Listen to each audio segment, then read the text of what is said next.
한국이 멈추면 전 세계가 멈춘다. 지금 전 세계가 숨죽이고 있습니다. 제네바, 뉴욕, 런던, 싱가포르. 각국 정부와 글로벌 기업들이 긴급히 움직이고 있습니다. 불과 몇십 년 전까지만 해도 작은 변방에 불과했던 나라. 그런데 지금 우리가 입고, 먹고, 사용하는 거의 모든 것들이 그곳을 거치지 않고는 세상에 닿을 수 없게 되어버렸습니다. 전 세계 해상 무역의 80%. 그 흐름을 준 힘, 그 힘을 가진 나라, 대한민국. 하지만 그 중심에 무엇이 있는지 아는 사람은 거의 없습니다. 단 한 가지 분명한 것은 그것이 멈추는 순간 세계도 함께 멈출 것이라는 사실입니다. 그리고 이제 세계는 선택해야 합니다. 멈출 것인가, 움직일 것인가. 대체 대한민국은 어떻게 세계를 뒤흔들고 있는 걸까요? 그 진짜 이야기는 지금부터입니다. 그 전에 잠깐 이 이야기가 흥미로우시다면 좋아요 버튼을 꾹 눌러주세요.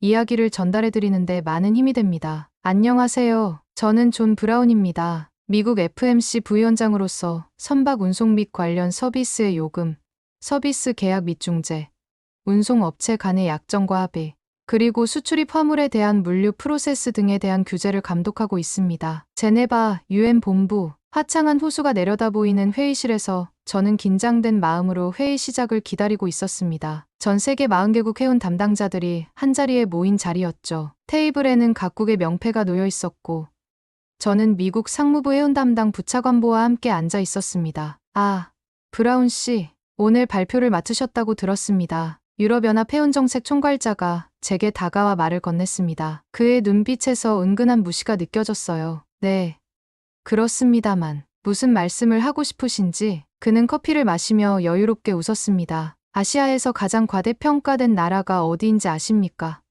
바로 한국이죠. 조선업이라 곧 중국에 모두 넘어갈 겁니다. UNCTAD 해운국장도 그의 말에 맞장구 쳤습니다. 맞아요. 한국이 무엇을 가지고 있다고 그렇게 자신하는지 모르겠네요. 동양의 작은 나라일 뿐인데 말이죠. 저는 불쾌했지만 침착하게 대응했습니다. 그들의 무시하는 태도가 오히려 제 결의를 다지게 했으니까요. 회의가 시작되고 세계 해운 현황에 대한 발표가 이어졌습니다. 저는 차분히 발언 순서를 기다렸습니다. 제 차례가 왔을 때 저는 조용히 일어나 프레젠테이션을 시작했습니다. 지난 10년간 세계 선박 건조 현황입니다. 스크린에 데이터가 떠올랐고 회의장은 순간 조용해졌습니다. 한국의 선박 건조량과 품질 지표가 압도적이었죠. 특히 고부가 가치 선박에서는 중국과의 격차가 더욱 벌어지고 있었습니다. LNG선, 초대형 컨테이너선, 해양 플랜트 분야에서는 한국이 70% 이상의 점유율을 보여주고 있었습니다. 그리고 이것은 세계 주요 선박 엔진 점유율입니다. 한국이 68%를 차지하는 그래프가 나타났습니다. 회의장에서 작은 탄성이 흘러나왔어요. 처음에 저를 비웃던 유럽 대표들의 얼굴에 당혹감이 역력했죠. 마지막으로 이것은 선박 인도 후 5년간 하자 발생률입니다. 한국 선박의 하자율은 경쟁국 대비 절반 수준에 불과합니다. 미국 상무부 부차관보가 고개를 끄덕였습니다. 이건 정말 놀라운 데이터군요. 발표를 마치고 제 자리로 돌아오는 길에 저를 무시했던 유럽 대표들의 시선이 느껴졌습니다. 그들의 표정이 완전히 바뀌어 있었습니다. 데이터는 거짓말을 하지 않으니까요. 회의가 끝나갈 무렵 트럼프 행정부에서 파견된 대표가 일어나 선언했습니다. 한국은 자유세계를 지탱하는 닻입니다. 우리는 이 사실을 명확히 인식해야 합니다. 회의장을 나오는 길에 미국 상무부 부차관보가 제 어깨를 두드렸습니다. 존, 오늘 데이터 발표는 정말 인상적이었어요. 사실 저도 몰랐던 부분이 많았습니다. 워싱턴에 돌아가면 보고서로 작성해 대통령께 보고하겠습니다. 저는 그제서야 깨달았습니다. 바다의 패권이 바뀌고 있다는 것을. 그리고 그 중심에 한국이 서 있다는 사실을요. 제네바의 석양이 호수에 물들던 그날, 저는 새로운 시대의 시작을 목격했습니다. 동방의 작은 나라라고 무시했던 한국이 이제는 세계 해양 강국으로 인정받는 순간이었습니다. 얼마 전 서울 코엑스 글로벌 해운물류 포럼이 열리는 날이었습니다. 저는 미국 대표단의 일원으로 초청받아 참석했습니다. 화려한 조명과 세계 각국의 깃발이 장식된 회의장에는 해운업계 전문가들이 가득했습니다. 특별 세션에서는 한국 조선해양산업의 역사를 다루고 있었죠. 현대중공업 기술연구소 소장이 무대에 올랐습니다. 나이가 지긋한 그는 수십 년간의 경험이 묻어나는 목소리로 이야기를 시작했습니다. 1970년대 초 우리나라는 자동차 엔진조차 제대로 만들지 못했습니다. 세계 최빈국 중 하나였던 그때 한국의 산업 역량은 미미했죠. 스크린에는 울산의 옛 모습이 보였습니다. 황량한 해안가에 몇 개의 작은 건물만 있을 뿐 지금의 웅장한 조선소 모습은 찾아볼 수 없었습니다. 저는 그 사진을 보며 현재의 한국과 얼마나 다른지 새삼 놀랐습니다. 그런데 정주영 회장님께서는 세계 최고의 디젤 엔진을 만들겠다고 선언하셨습니다. 당시 서구 사람들의 반응은 어땠을까요? 청중석에서 작은 웃음이 터져 나왔습니다. 너무나 비현실적인 목표였으니까요. 그때 저는 발표자의 눈빛이 변하는 것을 느꼈습니다. 그의 목소리에 힘이 실렸습니다. 영국의 유명 조선소를 찾아간 정주영 회장님. 그곳에서 기술 이전을 단호히 거절당했습니다. 그들은 말했죠. 당신들이 뭘 알겠느냐. 100년은 더 기다려라. 연구소장의 목소리가 점점 감정적으로 변해갔습니다. 하지만 정주영 회장님은 포기하지 않았습니다. 해보기 전에는 모른다.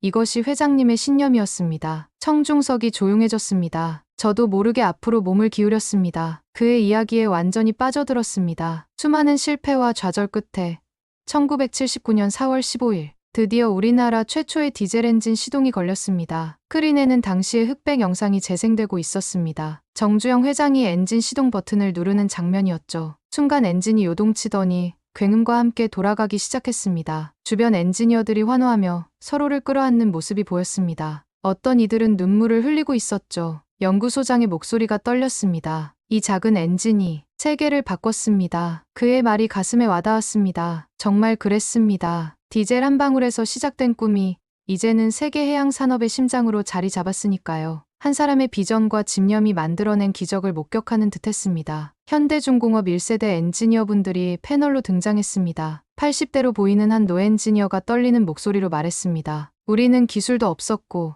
경험도 없었습니다. 그저 할 수 있다는 믿음만 있었죠. 밤새 일하고 실패하고 다시 일어섰습니다. 그때는 그런 시절이었어요. 그는 잠시 말을 멈추고 감정을 추스렸습니다. 회의장이 숨죽인 채 그의 이야기를 기다렸습니다. 외국 기술자들이 우리를 비웃었습니다. 아시아 사람들이 무슨 엔진을 만드냐고요. 하지만 우리는 증명했습니다. 할 수 있다는 것을. 그의 눈에서 눈물이 흘러내렸습니다. 지금 세계 1위 엔진 제조국이 되리라고는 상상조차 하지 못했습니다. 정말 꿈만 같은 일입니다. 저는 그 자리에서 깊은 감동을 느꼈습니다. 아무것도 없는 상태에서 시작해 세계 최고의 기술을 갖추기까지.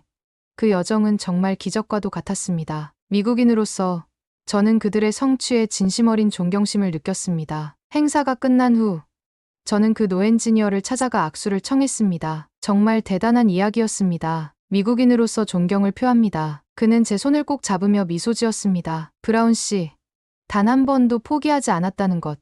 그것이 우리의 유일한 비결입니다. 그날 밤 호텔로 돌아오는 길에 서울의 화려한 야경을 바라보며 생각했습니다. 50년 전만 해도 이 도시는 전쟁의 폐허였습니다. 그런데 지금은 세계에서 가장 현대적인 도시 중 하나로 변모했죠. 한국의 집념과 투지, 그것이 바로 세계 해양 강국의 비밀이었던 것입니다. 다음 날 코엑스에서는 위기를 기회로 IMF와 한국조선해양산업이라는 주제의 발표가 있었습니다. 산업통상자원부 조선해양산업정책관이 단상에 올랐습니다. 그의 표정은 진지했고 목소리에는 힘이 실려 있었습니다. 1997년 IMF 외환위기 당시 한국은 벼랑 끝에 서 있었습니다. 스크린에는 당시 신문 헤드라인들이 차례로 나타났습니다. 한국 경제 파탄, 구제금융 신청, 국가부도 위기. 암울했던 시기의 기록들이었죠. 저는 그 시기에 대해 들어본 적이 있었지만 한국인들에게 그것이 얼마나 충격적인 사건이었는지는 이제야 실감했습니다. IMF는 한국에 구조조정을 요구했고 많은 전문가들은 조선업을 포기하라고 조언했습니다. 저부가가치 산업, 노동집약적 산업이라며 미래가 없다고 했죠. 정책관의 목소리가 흔들렸습니다. 하지만 우리에겐 선택지가 없었습니다. 조선업은 포기할 산업이 아니었어요. 그것은 우리의 생명줄이었으니까요. 그는 당시 재경부에서 근무했던 고위 관료를 연단으로 초대했습니다. 이제는 백발이 된 그 관료는 서류 가방을 들고 천천히 단상으로 올라왔습니다. 그의 걸음걸이에서 세월의 무게가 느껴졌습니다. 저는 그 당시 IMF와의 협상팀에 있었습니다. 그의 목소리는 낮고 중후했습니다. 그들은 조선업을 구조조정 대상으로 지목했습니다. 너무 많은 자원을 소모하는 산업이라는 이유였죠. 청중석이 조용해졌습니다. 저도 숨을 죽이고 이야기를 듣고 있었습니다. IMF 긴급회의 당시 저는 보고서를 들고 울먹이며 주장했습니다. 조선업만은 포기할 수 없습니다. 이것은 우리의 마지막 희망입니다. 조선업이 무너지면 한국 경제 전체가 무너질 것입니다. 그는 잠시 말을 멈추고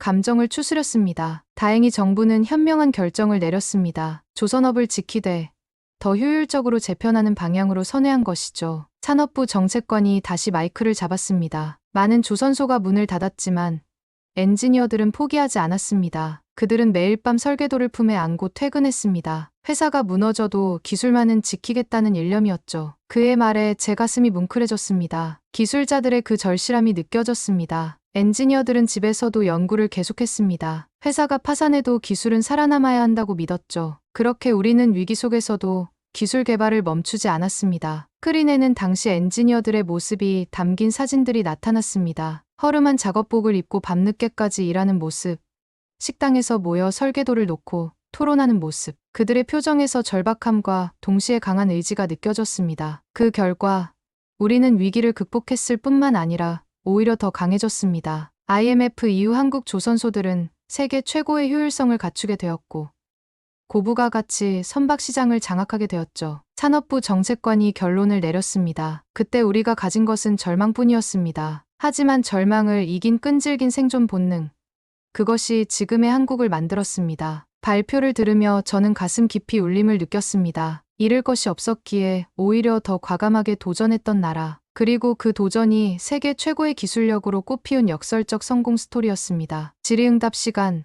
저는 손을 들고 질문했습니다. 그 위기의 순간, 가장 큰 원동력은 무엇이었습니까? 정책관은 잠시 생각하더니 답했습니다. 한국인의 절대 포기하지 않는 정신이었습니다. 우리는 늘 역경 속에서 더 강해졌습니다. 5천년 역사 속에서 수많은 침략과 시련을 겪으며 단련된 민족성이죠. 그날 밤, 호텔 창문으로 서울의 불빛을 바라보며 저는 깊은 감동에 사로잡혔습니다. 전 세계가 포기하라고 할 때, 오히려 더 굳건히 자리를 지켰던 그들, 위기를 기회로 바꾸는 지혜, 그것이 바로 한국의 힘이었습니다. 저는 그날 마음속으로 다짐했습니다. 이 나라는 결코 무너지지 않을 것이다. 작은 바람에도 쓰러질 것 같던 국가가 이제는 세계 경제의 한 축을 담당하고 있었으니까요. 그리고 그 중심에는 바로 조선해양산업이 있었던 것입니다. 뉴욕 UN 본부, 맨해튼의 화려한 스카이라인이 내려다 보이는 비공식 공급망 회의가 열리는 날이었습니다. 세계 각국의 안보 및 경제 전문가들이 모인 자리였습니다. 저는 미국 대표단의 일원으로 참석했습니다. 미국 국토안보부 공급망 정책국장과 함께 회의실로 들어서는데 백악관에서 파견된 아시아 전략 담당관이 다가왔습니다. 존,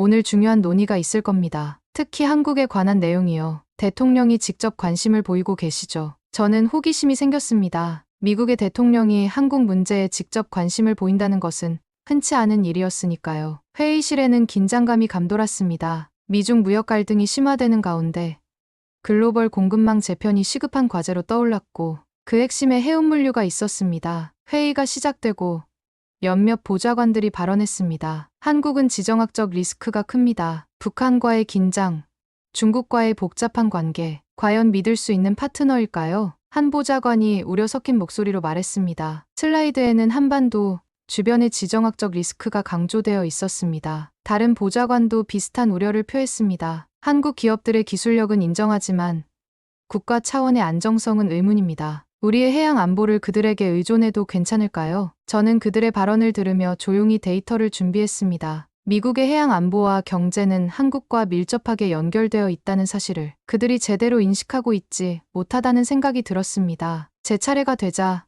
저는 자리에서 일어나 스크린에 그래프를 띄웠습니다. 이것은 지난 30년간 세계 위기 상황에서 한국 조선해양산업의 대응력을 보여주는 지표입니다. 그래프는 명확했습니다. 어떤 위기 속에서도 한국 기업들은 납기를 지켰고 품질을 유지했습니다. 걸프전, 911 테러, 2008년 금융위기, 그리고 가장 최근의 코로나 팬데믹까지 한국은 항상 안정적으로 선박을 공급해왔고 그것이 미국의 경제와 안보에 큰 기여를 했습니다. 그리고 이것은 선박 건조 후 5년간 하자 발생률입니다. 다음 슬라이드에서는 한국이 압도적으로 낮은 수치를 보여주고 있었습니다. 중국이나 유럽 조선소들과 비교했을 때 한국 선박의 품질은 확연히 뛰어났습니다. 마지막으로 이것은 미 해군이 사용하는 핵심 장비 중 한국산 비중입니다. 예상 외의 데이터에 회의장이 술렁였습니다. 미 해군의 많은 장비가 한국 기술에 의존하고 있다는 사실이 공개되자 참석자들의 표정이 바뀌었습니다. 국토안보부 정책국장이 고개를 끄덕였습니다. 존,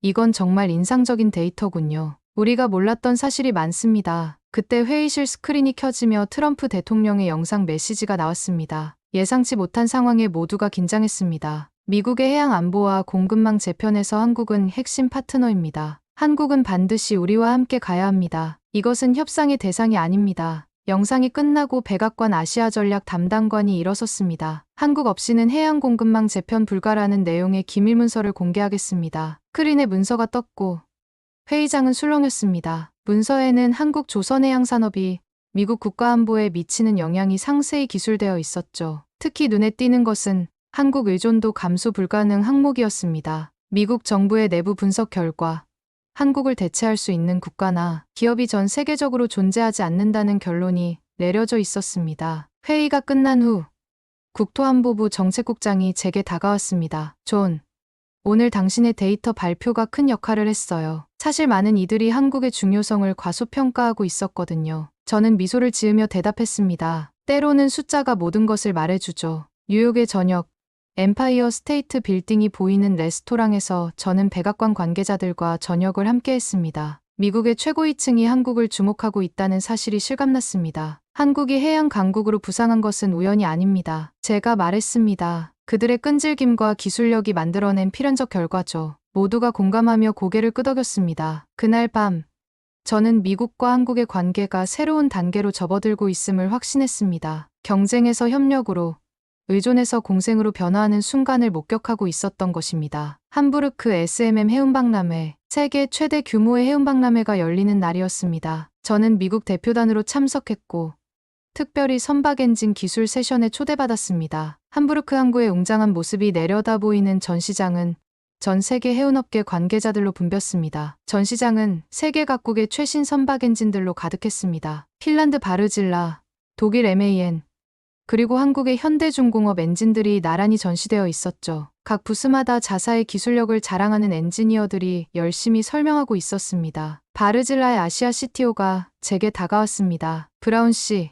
오늘은 특별한 테스트가 있을 예정입니다. 모든 엔진의 극한 환경 테스트죠. 정말 흥미로울 겁니다. 저는 호기심이 생겼습니다. 어떤 테스트인가요? 영하 40도에서 영상 50도까지의 온도 변화, 그리고 극심한 해상 조건을 시뮬레이션한 테스트입니다. 어떤 엔진이 살아남을지 지켜봐야죠. 그는 미소를 지으며 덧붙였습니다. 우리 엔진이 최고라는 것을 보여드리겠습니다. 테스트장으로 이동하는 동안 저는 현대중공업 엔진사업부 부사장과 대화할 기회가 있었습니다. 그는 차분하고 자신감 넘치는 표정으로 저를 맞이했습니다. 이번 테스트는 매우 중요합니다. 부사장이 말했습니다. 우리 엔진은 북극해에서 적도까지 어떤 환경에서도 견딜 수 있도록 설계되었습니다. 10년간의 연구개발 끝에 완성된 기술입니다. 저는 그의 자신감에 깊은 인상을 받았습니다. 다른 국가의 대표들은 긴장한 표정이었지만 한국 대표단만은 여유로워 보였습니다. 테스트장에 도착하자 수백 명의 관계자들이 모여 있었습니다. 특수 제작된 대형 챔버 안에는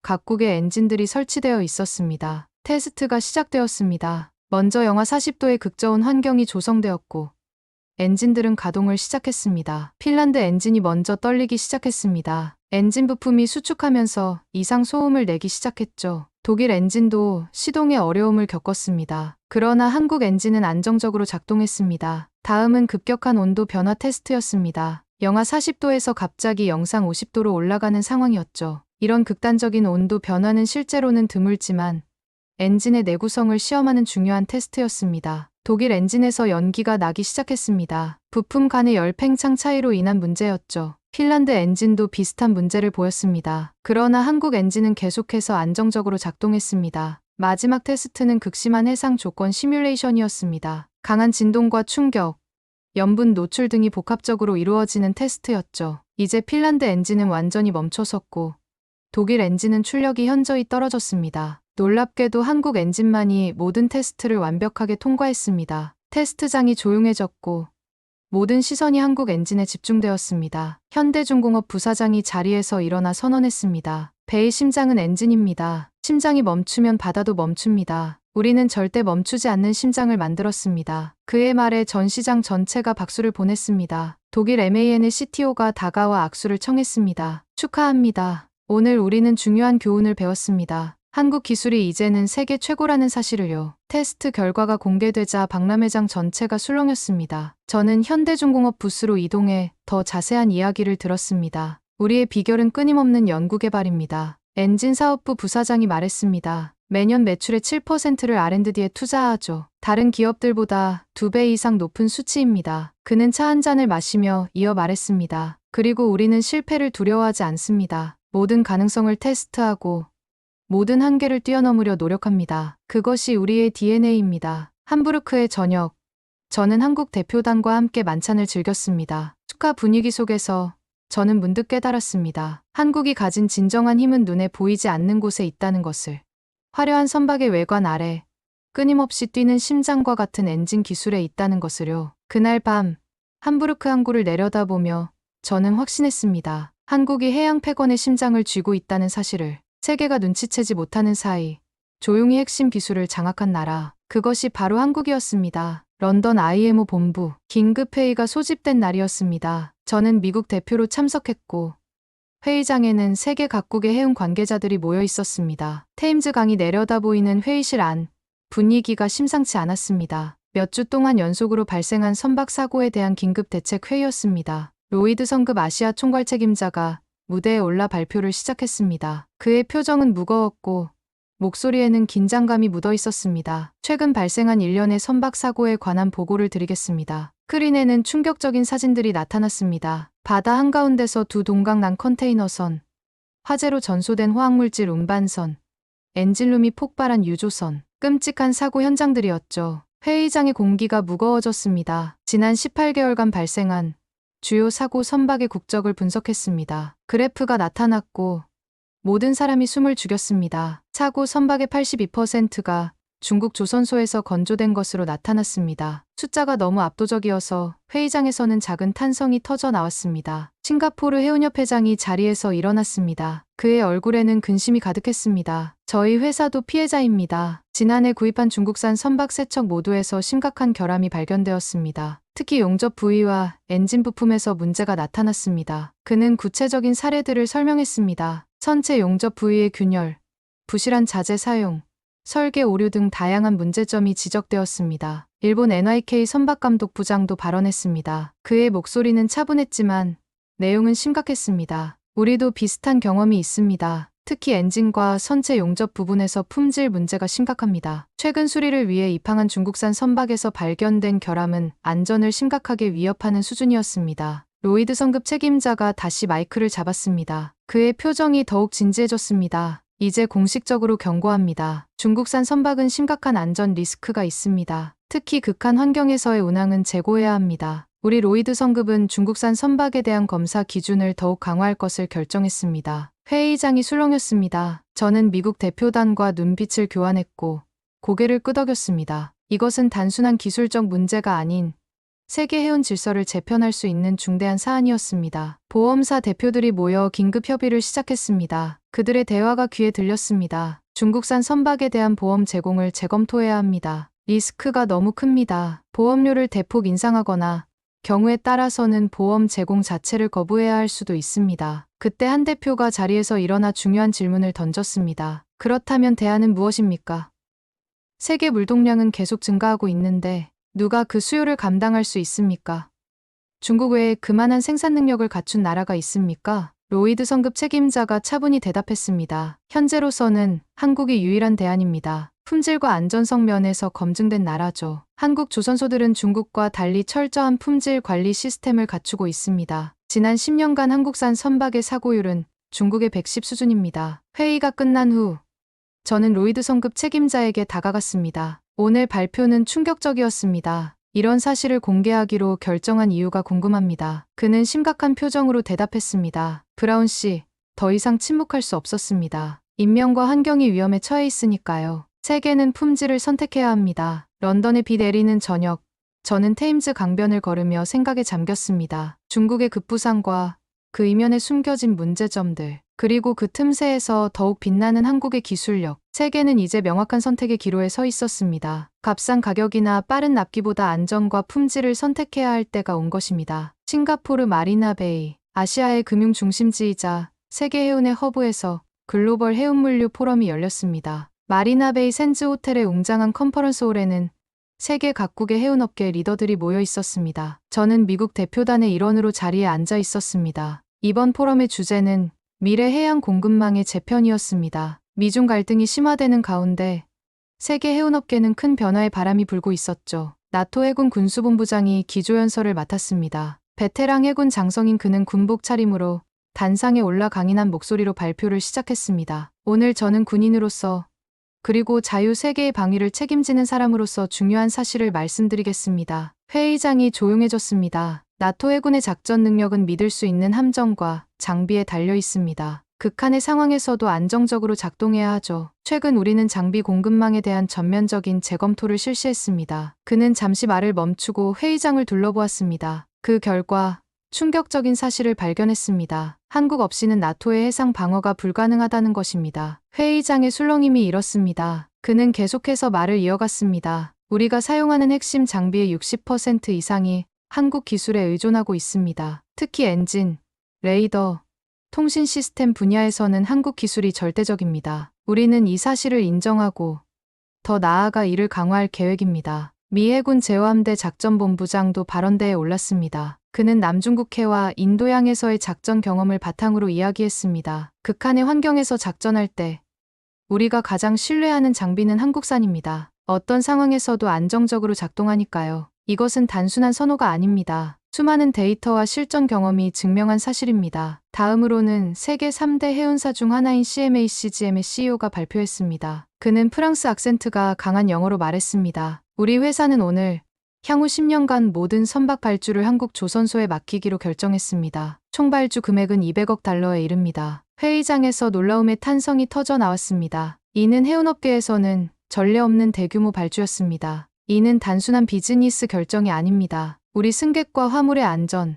그리고 지구 환경을 위한 결정입니다. 한국 선박만이 우리의 엄격한 품질과 환경 기준을 충족할 수 있기 때문입니다. 미 해군 제독이 자리에서 일어나 기립박수를 보냈고 다른 참석자들도 이에 동참했습니다. 저는 그 순간 세계가 한국을 중심으로 움직이고 있음을 실감했습니다. 포럼 이후 열린 리셉션에서 저는 여러 국가의 대표들과 대화를 나눴습니다. 놀랍게도 많은 국가들이 이미 조용히 한국 중심의 해양 전략을 수립하고 있었습니다. 유럽, 중동, 아프리카까지 세계 각국은 한국의 기술력을 인정하고 이를 자국의 안보와 경제 전략에 적극 활용하고 있었습니다. 싱가포르의 밤바다를 바라보며 저는 깊은 감동을 느꼈습니다. 한국이라는 작은 나라가 전 세계 해양 산업의 중심에 서 있다는 사실, 그리고 그것이 단순한 우연이 아닌 끈질긴 노력과 혁신의 결과라는 점을 다시 한번 확인할 수 있었습니다. 한국이 멈추면 세계가 멈춘다. 이제 이 말은 단순한 슬로건이 아니라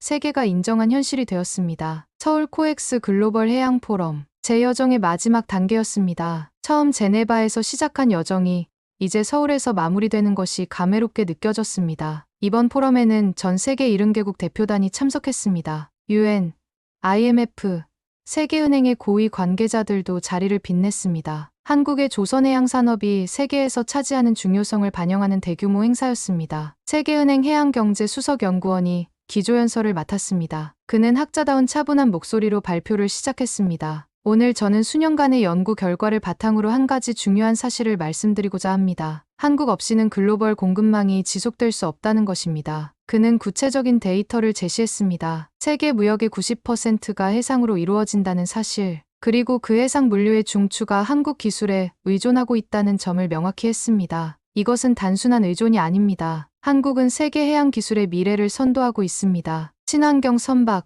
자유로난 기술, 디지털 해양 플랫폼, 모든 분야에서 한국은 앞서 나가고 있습니다. 다음으로 IMF 해운경제국장이 단상에 올랐습니다. 그는 과거 IMF 위기 당시 한국 구제금융협상에 참여했던 인물이었습니다. 저는 오늘 개인적인 고백을 하고 싶습니다. IMF 시절, 우리는 한국에 너무 가혹했습니다. 조선업을 포기하라고 요구했던 것은 큰 실수였음을 인정합니다. 그의 솔직한 발언에 회의장이 조용해졌습니다. 한국은 외양간을 고친 게 아니라 세계에서 가장 강한 성체를 세웠습니다. 오늘날 IMF는 한국의 산업 모델을 다른 국가들에게 모범 사례로 소개하고 있습니다. 이것은 역사의 아이러니가 아닐 수 없습니다. UNCTAD 선박경제 담당관도 발언했습니다. UN 해운총회는 한국을 글로벌 해양 공급망의 중심국으로 공식 지정하기로 결정했습니다. 이는 UN 역사상 특정 국가에 부여한 가장 중요한 지위 중 하나입니다. 마지막 순서는 전 세계 주요 해운사 CEO들의 공동 선언이었습니다. 머스크,